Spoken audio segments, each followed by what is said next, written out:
ମଦନମୋହନ ଦତ୍ତ ମହାପାତ୍ର ସମ୍ପାଦକ ସେ ଅଛନ୍ତି। ତାଙ୍କୁ ସ୍ୱପ୍ନାଦେଶ ଦେଇଥିଲେ ଠାକୁରେ। ଏମିତି 1971 ମସିହାରେ ମହାପ୍ରଭୁଙ୍କ ସେବାରେ ଯୋଗ ଦେଇଥିଲେ।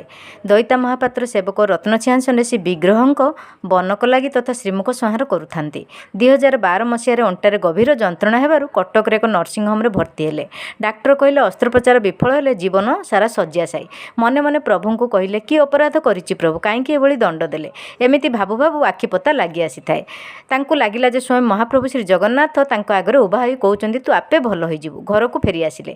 ଏହାପରେ ବାଙ୍ଗାଲୋର ଗଲେ। ସେଠାରେ ସେ ସମାନ କଥା ଶୁଣି ସେ ଡାକ୍ତରଙ୍କଠୁ ସେହି କଥା ହିଁ ଶୁଣିଲେ। ଅନ୍ୟ ଜଣେ ଡାକ୍ତରଙ୍କ ପରାମର୍ଶ ମାନି ବ୍ୟାୟାମ କରିବାରୁ ସ୍ୱାସ୍ଥ୍ୟାବସ୍ଥାର ଉନ୍ନତି ହେଲା।